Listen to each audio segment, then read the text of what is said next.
ഭർത്താവിനെ പൂർണ്ണ ഹൃദയത്തോടും പൂർണ്ണ ആത്മാവോടും പൂർണ്ണ ശക്തിയോടും പൂർണ്ണ മനസ്സോടും കൂടെ സ്നേഹിക്കണം. നിന്റെ അയൽക്കാരനെ നിന്നെ പോലെ. നീ ശരിയായി തന്നെ ഉത്തരം പറഞ്ഞു. ഇതനുസരിച്ച് പ്രവർത്തിക്കുക, നീ ജീവിക്കും. ആരാണ് എൻ്റെ അയൽക്കാരൻ? ഒരുവൻ ജെറൂസലേമിൽ നിന്ന് ജെറീക്കോയിലേക്ക് പോവുകയായിരുന്നു.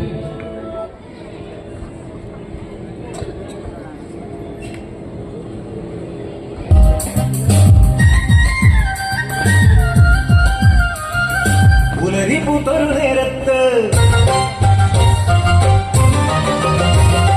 കുളിരു വീശണ കാലത്ത് പുലരിപൂത്തൊരു നേരത്ത് കുളിരു വീശണ കാലത്ത് വളവളഞ്ഞൊരു വഴിയിലൂടെ തിടുക്കം പോണോ നാരായണി. വളവളഞ്ഞൊരു വഴിയിലൂടെ തിടുക്കം പോണോ നാരായണി. ജെറുസലേംകാരൻ പാവം ജെറുസലേംകാരൻ, ജെറുസലേംകാരൻ പാവം ജെറുസലേംകാരൻ.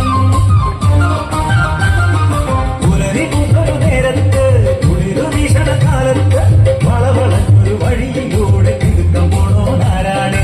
വളവളഞ്ഞൊരു വഴിയിലൂടെ തിടുക്കം പോണോ നാരായണി.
ദൂരത്തൊരു കുന്നിന്മേൽ ചേലൊത്തൊരു കുടിലിനുള്ളിൽ നാടുന്നൊരു തൊട്ടിൽ കണ്ട് യാത്രയായി. മനസ്സിൽ കൺമണി തൻ കണ്ണിൽ നോക്കി യാത്രയായി.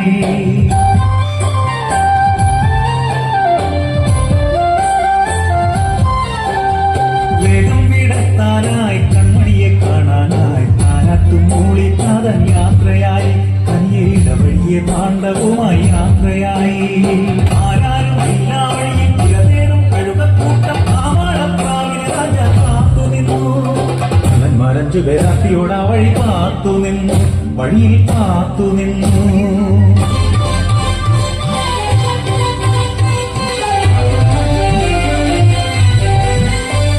ഹൃദയം പൊത്തിക്കുടയുന്നു, പ്രാണനായി പിടയുന്നു ആർത്തനായി ആൺപിതാവ്.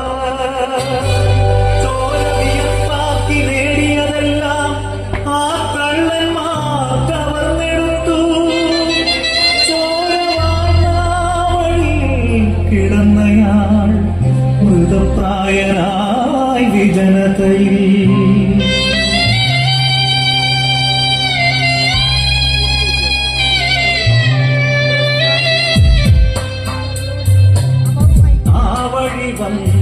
പുരോഹിതനെങ്കിലും മറുവഴി തേടി നടന്നു പോയി.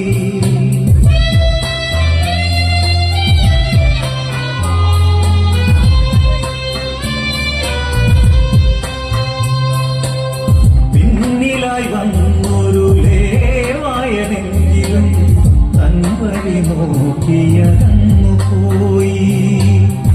ബലിവസ്തു നോക്കാതെ ബലിയർപ്പണത്തിനായി പോകുവോരേ നിങ്ങൾ അന്ധരാണോ?